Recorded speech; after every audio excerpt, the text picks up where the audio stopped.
chapter 3 is entitled Protect Your Brain at All Costs. And you write in here about how every August you take your digital break. And it's hardcore digital break. I mean, it's not like I just stay off email. So explain to us again what that looks like and what do you mean when you say to people, protect your brain at all costs?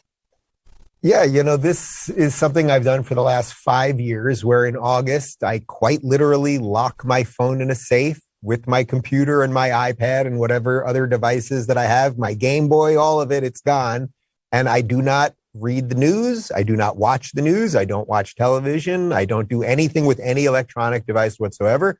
We usually go on vacation for a little bit, so try to go somewhere in the Caribbean or something just to kind of stare out at the ocean and exercise and eat right and just detox from the endless onslaught of information that we're all inundated with constantly. We got on social media 20 years ago thinking it would make us more social, and it was originally very cool, and you could connect with old high school friends and all of that stuff.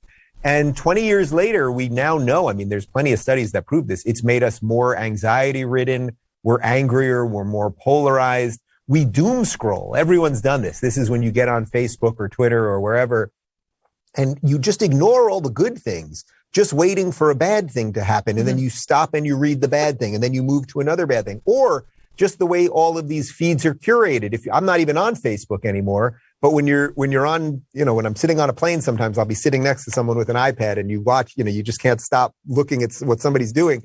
And none of it makes sense. It's like baby picture, terrorist attack, Donald Trump, sports game, Joe Biden. And it's just this constant attack on our ability to think clearly and have normal human reactions related to things. So I did it 5 years ago. It was sort of a joke, actually, the first time. I was kind of like, can I do this? Is this something that humans can possibly do? The idea of taking one day off is very scary for people. The idea of walking outside your house for 5 hours without a phone is scary for people. But I've done it for 5 years. I think actually, totally honestly, Megyn, I think it's one of the things that has kept me sane throughout all of this, because you and I both know a lot of people that are in the same world that we're in, and it can make you kind of crazy, having to talk about politics all the time and not go crazy yourself and try to take what can often be very depressing news and do it in a way that doesn't make people crazier and everything else.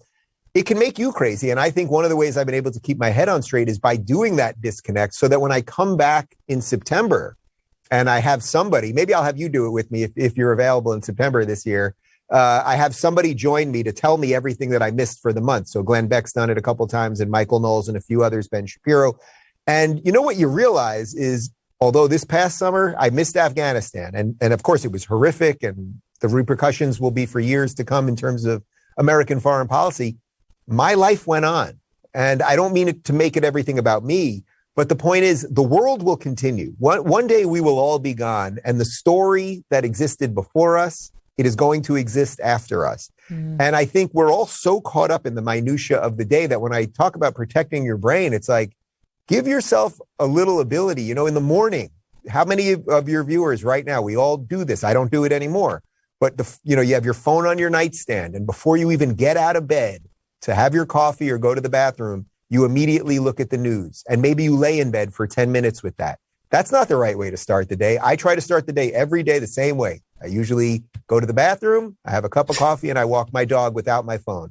And that is, to me, a great way to just reset at the beginning of the day. And if you can figure out a few things that work for you, then I think you can actually protect your brain. And it seems like we need that more than ever. Social media has done something very weird to us, and we all know it. Mm-hmm. By the way, if you are the one sitting next to Dave Rubin on the flight and he's looking at your iPad, consider ipvanish.com/MK. You definitely should. Isn't that one of those funny things? You can't not look. It could be the most boring person reading the most mundane nothingness, but for whatever reason, your eye is just going, man, they doing something over there. There's something happening. Hey, thanks so much for watching. If you like what you just saw, hit the subscribe button for more clips and full episodes.